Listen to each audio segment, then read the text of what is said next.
Yes, that's right, guys. Welcome back to another episode of Benfrank. Thanks for tuning in. It's been a little bit since we've been back, but that's right, ladies and gentlemen. We are back because there's nothing more that I like than sitting here and conversing with my people, with my fan base, with the Benfranks themselves. So everyone, give yourself a round of applause, a pat on the back.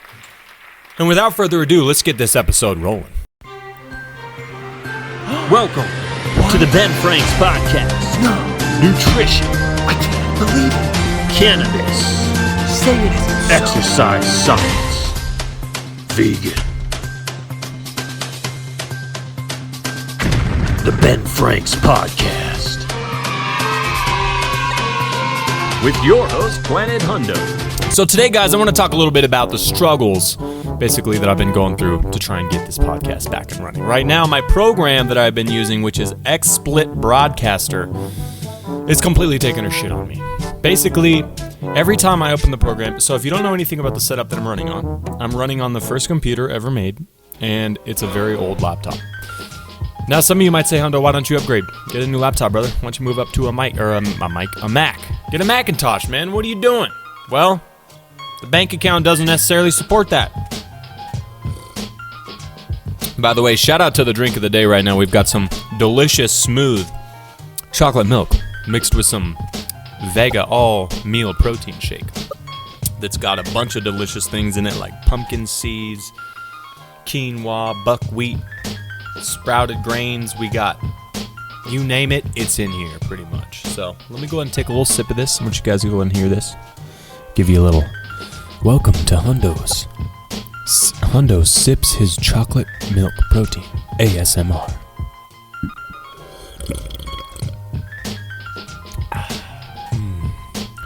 Wow. That was something special, guys. That's some really good stuff. But back to what I was talking about. Basically, my computer's really old, right? So the editing, all the programs that I run on my computer are very laggy. And I can't do much on my computer without it overloading. Not to mention the sound on it is messed up. It won't play the sound out loud. The only way you can get sound to play out of it is if you fucking plug some headphones into it, or if you set it up to Bluetooth. Also, 2 of the USB ports on my laptop are broken. So I only have one USB port that I can use. So I can't have like my Bluetooth plugged in at the same time that I have my mic plugged in. I can't have multiple things plugged in at the same time, and it really sucks. And on top of that, I bought my program for streaming probably 3 years ago, or I paid for my service to use the program, XSplit Broadcaster. Now, I started streaming.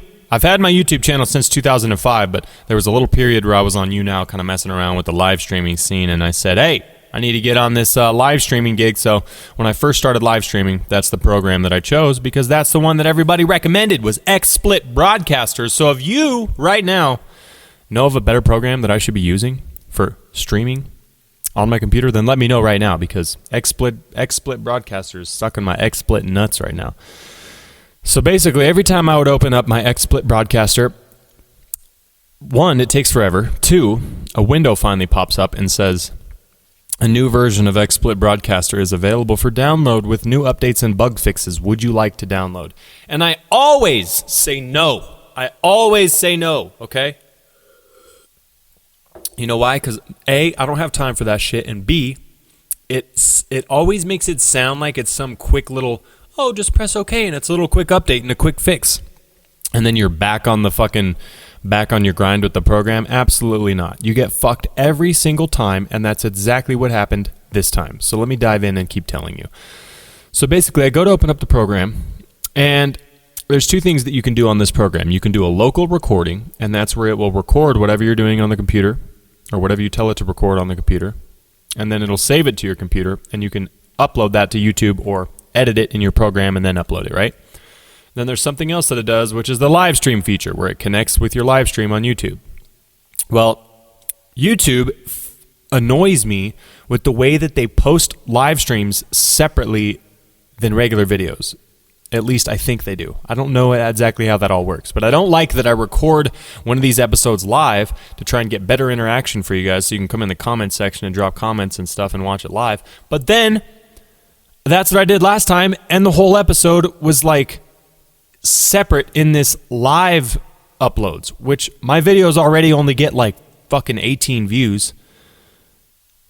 No one's gonna view them over there. No one's gonna go to my channel and be like, oh, live stream uploads and look for that. They're only looking at my uploads. So if it's not going directly to my uploads, then what's the point of doing it live? So I was getting frustrated. I was looking for the video. I noticed that there was like 1,500 other failed attempts of live streams that were uploaded on there, because that's also something that happens so easy. You don't know if your setup is correct. You don't know if everything sounds good. You're trying to work out the kinks, so you go ahead and turn on the live stream, and then it turns out to be 15 to 20 minutes of you just sitting there saying nothing, trying to figure out the problems on your computer. And then you stop the live stream, and then it posts it to your channel. It's like, what the fuck? So I'm going through, deleting all these live streams, trying to get it figured out. And then lo and behold, I delete the one that I just recorded. Yep, just like that. Delete everything that I just recorded. Now no one can fucking see it. So that was extremely frustrating, because that was like a 30-minute long episode that I'm going to have to re-record now, that I don't even know if I want to re-record. And it's just lost. It's gone. No one even saw it. So thanks, YouTube, once again for fucking me in the asshole. So let's continue on with this story. So I'm opening up Split Broadcaster, and I want to go ahead and do the live streaming option and the local recording at the same time, so that I can do the live stream, have it live for you guys, and then have the local recording on my computer that I can go back and either edit or just upload to my channel as a regular video. That way I can get my 18 views. So I'm on the program, and I click on local recording after I've already clicked on the live stream. And of course, a window pops up and says, bitch, you gotta upgrade. We always want more money. Oh, you want to do something cool with the program? Guess what? We need more money. Yeah, 25 bucks. Actually, it was like 35 bucks or something like that. For every 3 months, it's 35 bucks, or once a year for 60. So I went ahead and did the 3-month option. I know it's more expensive, but I don't want to just pay for a whole year right off the bat. So I paid $35 to upgrade the program and get it so that I could open a local recording and a live stream recording at the same time, right? So I go back in the program. It says just restart your computer. Everything should be Gucci. So I restart my computer, try to go back into the program, and then the window pops up and says, would you like to upgrade? Bugs and fixes, whatever. I press no like normal. It doesn't let me. No matter how many times I'm pressing no, it says, sorry, you've pressed no too many times. You need to do the upgrade. So, of course, I press yes, and that's where it all goes downhill, folks. That's where my program pretty much went sayonara.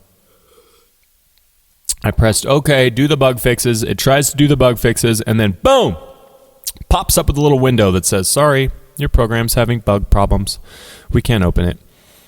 So that sparks another 3-hour adventure of me getting on xsplit.com, talking to support, trying to figure out what the fuck to do. And by the end of it, he just says, oh, well, that's a complacency issue, and that's a namespace file issue. So follow this prompt and follow this link, and then you'll just need to do what you need to do. So I click the link, and it's like a 30-page Microsoft document talking about super confusing computer mumbo-jumbo jargon, basically saying, well, if you need to find the correct namespace, so you need to go in here and go into the root file and then collapse it and reopen it and give it a submersion brain operation, and then move it over here, copy it, and then submerge it again, and then you need to paste this here, look for your DLL and search for the namespace, and if the namespace isn't there, then you need to go on this website and search .dov, and then look for this .dovxe fucking 12378, download that, right click, save, unzip, that'll fucking move.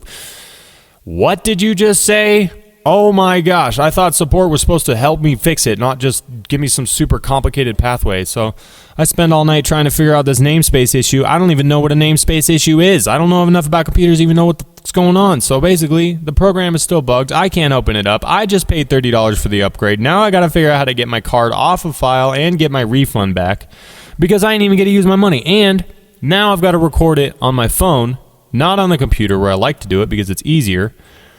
And yeah, I like to do it on the computer, guys, because if I want to show you something online or pull up a video or whatever, I can just go on my computer and show you what I'm doing, show you my screen. But with the phone, it takes a lot more editing behind the scenes, and that just takes a long damn time, guys. So without further ado, I'll just shut up and stop ranting about my program, but I wanted to let you guys know, because if you didn't know, the last episode I talked about how I was going to get our first guest on. our first guest, and he's ready. We've been communicating, trying to get this thing to happen, and then all this shit happens with my program. So, it's just a constant struggle, guys, especially when you don't have a super expensive setup. You got to, always jump through hoops to try and make your shit work. Like, right now, I don't even know if let me make sure the phone's still recording. Hold on. Recording check. All right, ladies and gentlemen. We're still recording. We're still going. We're still live. Thank you for staying with the Benfrank podcast. Make sure you hit that like button and subscribe button right now because we are growing, you guys. We are growing. I've got a damn mission, and I'm not going to fucking stop until I achieve it. I'm telling you that right now. I don't give a shit how much I have failed so far. I don't give a shit how many people don't want to pay attention to me. I don't care. I'm going to keep fucking making noise until enough people look my direction and start paying attention to the Hondo legacy. Until people start paying attention to Planet Hondo and his dreams. Planet Hondo and his environment of health and wellness, exercise science, cannabis extraction, and philosophical talks, and chocolate milk.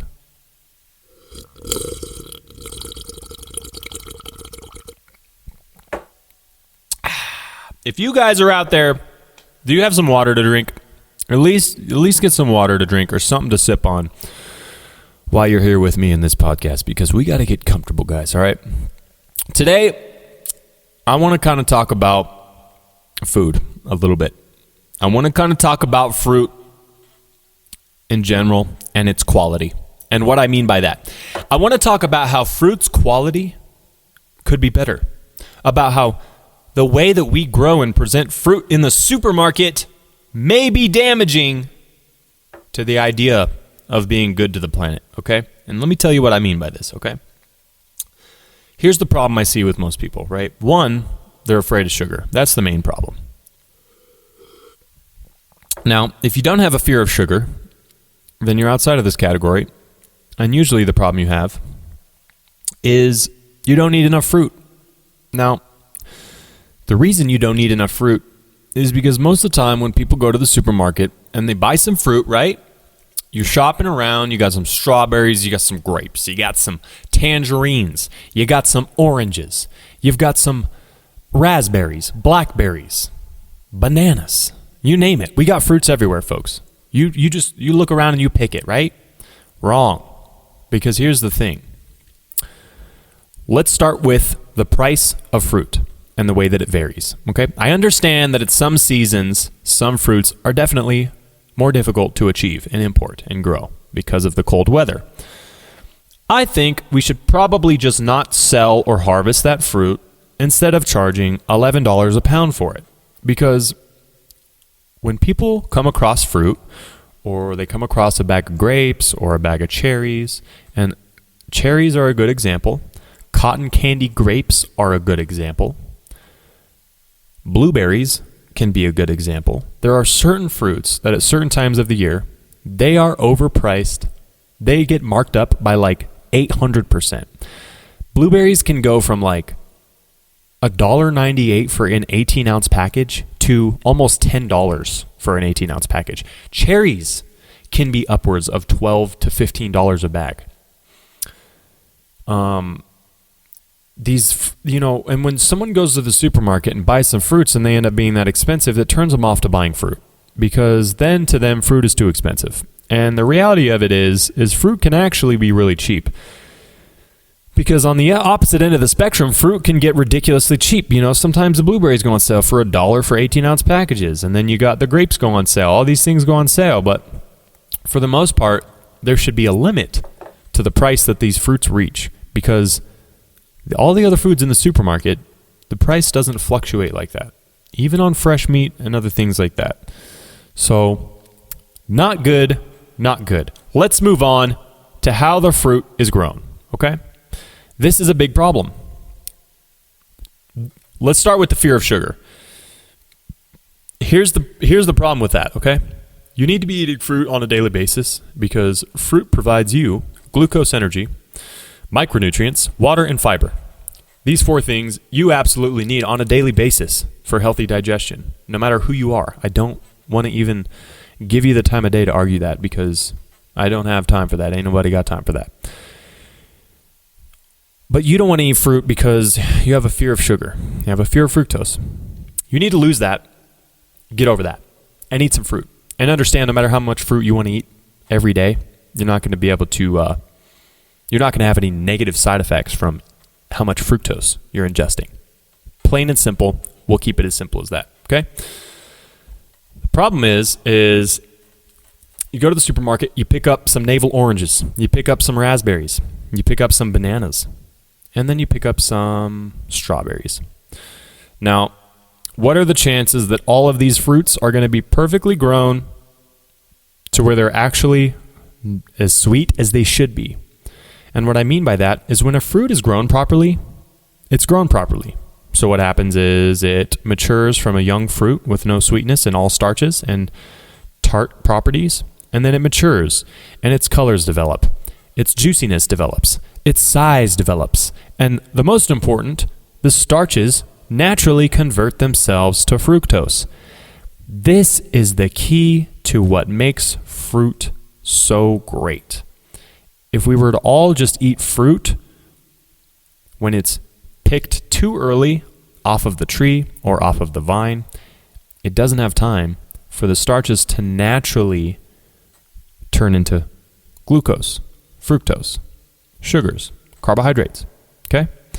So therefore, you're eating a bunch of fruit and it's making your stomach hurt because it's too tart. You're not enjoying it because it's not very sweet.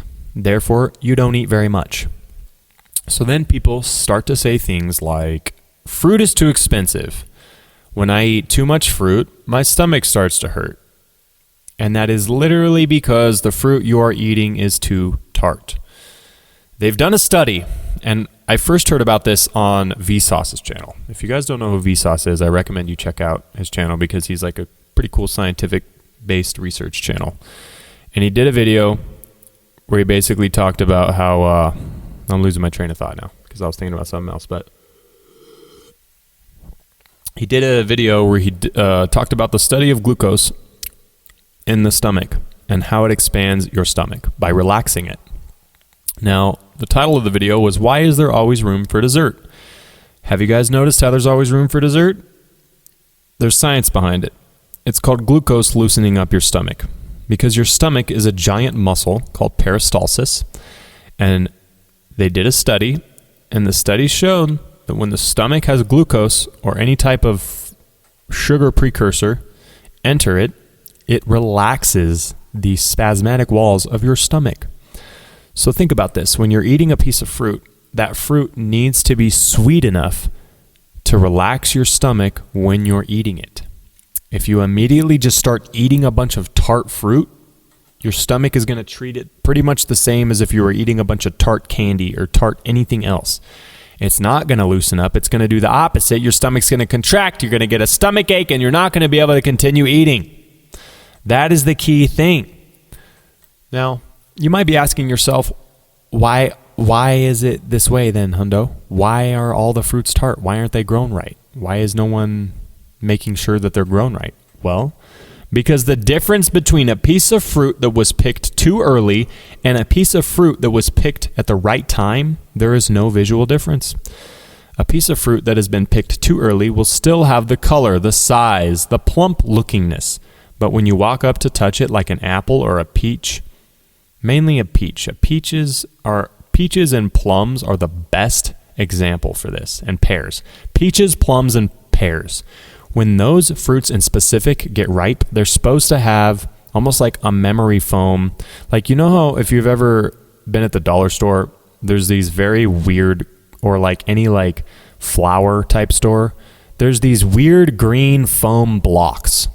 And you either know exactly what I'm talking about or you have no idea what I'm talking about. But if you know what I'm talking about, then you know what I'm talking about if you know what I'm talking about. If you think about it, there are these green blocks that are made of foam. I think you're supposed to like carve something out of them, or maybe stick little fake plants in them to hold them or something. But either way, when you press your thumb on it, it like crisps in and it like leaves a little indent. And it's super addicting if you've ever come across one of these green blocks, because you just want to start poking all your fingers into it and damaging it and imprinting on your fingers. But it's a product at a store, so you don't want to, you're always at the battle of, do I mess this product up or do I just let it alone, And then, of course, you give your fair share of finger indentations in it. That's why anytime you've ever come across one of those green foam blocks in a dollar store or a plant store, there's already finger indentions in it, because you can't help but to indent the green foam. But we are getting so far off track. My point is, the fruit is supposed to feel like that, you guys. When you pick up a ripe peach, a ripe plum, a ripe pear, you should indent it if you squeeze it just hard enough. You should barely have to squeeze it hard, and your thumb should just go right into it. And it shouldn't plop back out. It should leave a permanent indentation. That shows you the fruit is ripe, sweet, and ready to eat. But the problem is that fruit looks the exact same as the fruit right next to it that was picked off the vine or the tree too early and doesn't have enough time. And it's not even that it doesn't have enough time. There's a certain time where the fruit can be plucked from the vine or the tree. And you might be asking yourself, well, what time is that? It's the time, the fruit has to be connected to the vine or the tree for long enough for it to get all of its nutrients and everything that it needs from the tree. If you stop that process too early by plucking it too early, the natural process that it must go through to convert the starches to sugars doesn't happen.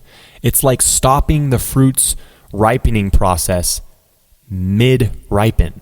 And so that's what happens with a lot of these fruits, is the demand is so high, which is hilarious to me, because is the grocery store ever running out of fruit? No, quite honestly, it's the opposite. If you've ever worked in produce in a grocery store, on a daily basis, good fruit that can be eaten by the people of the world is just being thrown away. Tons of it thrown out in the dumpster, because we'll have a store full of fruit, and on a weekly, monthly, daily basis, people only buy 10% of what is in the produce section. That's insane. That is so much waste. And on top of that, they're acting like the demand for fruit is so incredibly high that we must get fruit out as quick as possible. If they've got apple tree orchards and oranges and all these fruit orchards, it's not like, okay, let's wait a couple extra weeks and make sure that this fruit is really nice and ripe. It's, let's actually pluck them now 3 weeks early because they look good, ship them out, sell them, get our money for them, and start the next crop now early. That way we can get even more money. Because, you guys, it's all about cutting corners to making more profit. And they've cut such corners to make more profit with fruit that almost none of the fruit that's going to the store is plucked at the right time. So therefore, you could buy a bag of 10 pears, 10 apples, 10 peaches, spend like $40 at the store on fruit. And you're thinking, all these fruits are just going to slowly go ripe over the next couple weeks and I'll be able to just slowly eat them. Wrong. You've just wasted all your damn money, because all those fruits are just going to sit there for the next month, 2 months, and remain hard to the touch until they eventually get this weird, it's basically they go rotten while they're hard. It's the most bizarre thing you've ever felt. If you buy a fruit like a pear, I have some pears upstairs right now, actually. I could show you, but there's no point because there's not much to look at. It's about how it feels.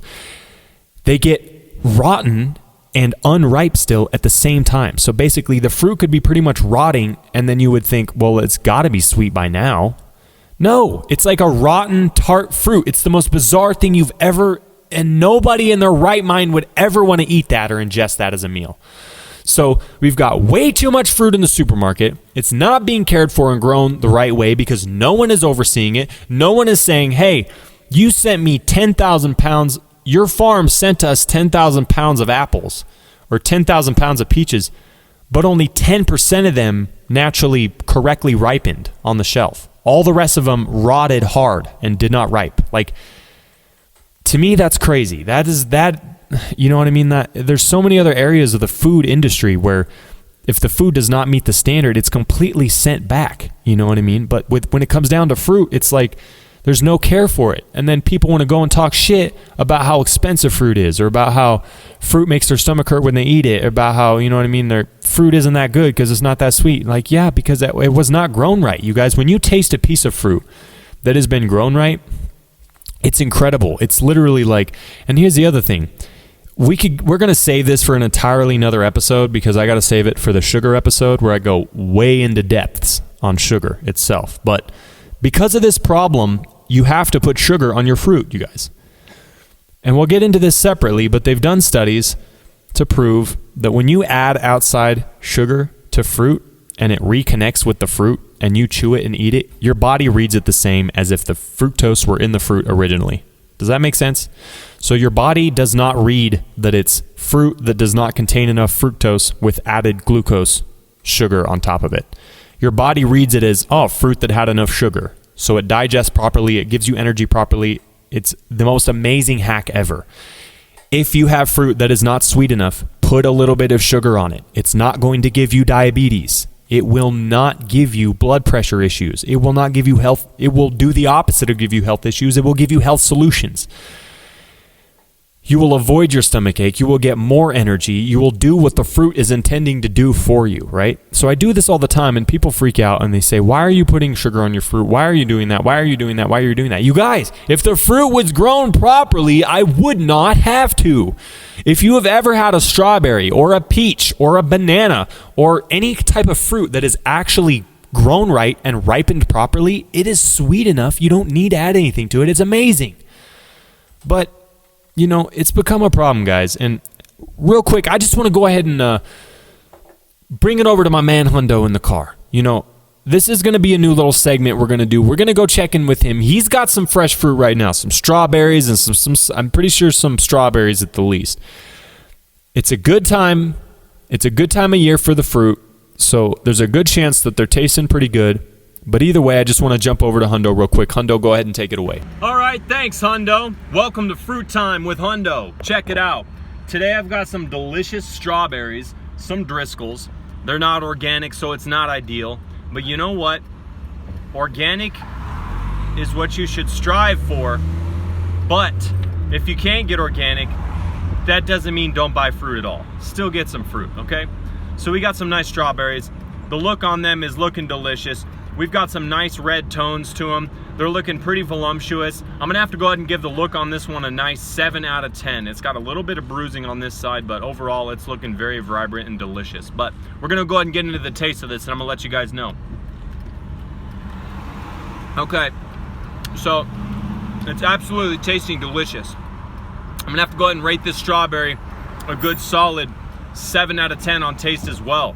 Now, this is very rare and something that we need to make a demand for in our society is better grown fruit, because you know, it's a waste of your money and it's a waste of your time to walk into a store and purchase some fruit that was absolutely grown incorrectly and has no sugar, no fruit energy to it. So back to you, Hundo. This strawberry actually did pretty good, and we've also got some bananas here that are tasting all right, but it's the prime 3 months for the fruit. July, August, June, July, August. Those are probably the best 3 summer months for the most vibrant fruit.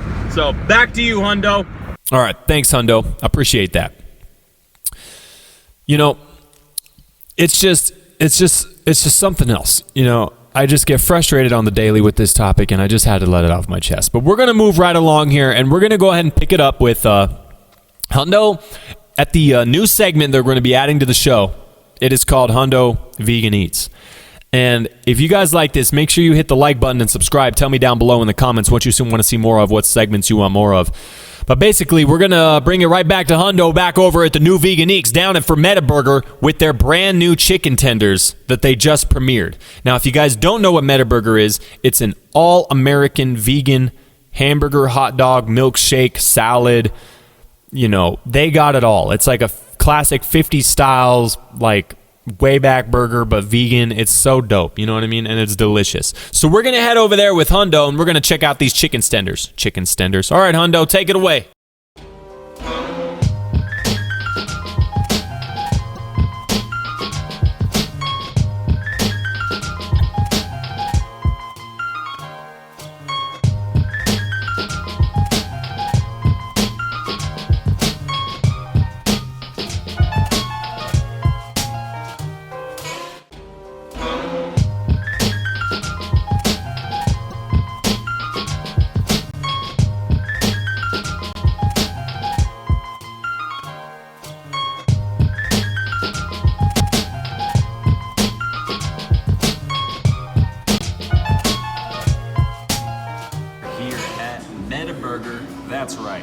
One of my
absolutely fire. All right, back to you, Hundo. Thank you guys for tuning in. This has been a little flavor review down here at Metaburger. I'm gonna go ahead and give that a rating of 1 zillion out of 10. All right, because my mind is blown. My mind is blown. One out of each ear. My mind went that way. My mind went that way. Holy shit. You guys, look at this delicious Caesar salad I got. You know what I mean? Like, you guys, these are the options, you know? These are the options you have as a vegan or vegetarian, you know? Or meat eater. Or meat eater. I heard a comedian say, right? He was making some vegan jokes, and he says, why do y'all gotta disguise food I like with shit that I don't like? You know what I mean? And the truth is, whoa. They're like all crunched up. All right, guys. My producer thinks that I'm too crunched up, whatever that means. So check it out. That's what you look like. I don't even know what I was saying. All I was saying was, there's no reason to not enjoy these foods. You know why? Because why would you not want to better your health and stay healthy at the same time? I don't know. Anyways, back to you, Hundo, in the studio. I'm out. All right, Hundo, thank you so much, brother. Another great segment. Let me know if you guys, let me know what you thought of that. Let me know if you liked it. Let me know if you appreciated it. Let me know if it got your spidey senses tingling, all right? So we're going to go ahead and wrap this up. We're going to go ahead and wrap this episode up and go to the audio only portion of the podcast.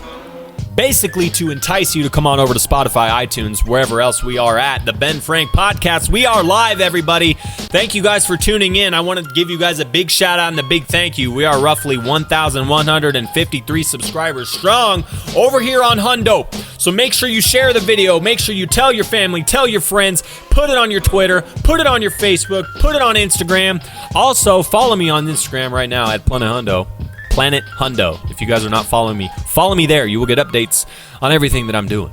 As well as Twitter. Follow me on Twitter at Hundope, Hundope. What about SoundCloud? You want to check out my tunes? Go check them all out on SoundCloud, HUND0. So not HUNDO, it's HUND0 for SoundCloud. But either way, guys, I'll put all my links in the description. I appreciate everybody tuning in. I hope you guys have a fantastic rest of your day. And we're going to get right to the fucking rest of this day. And we'll see you guys on the next episode of Benfrank.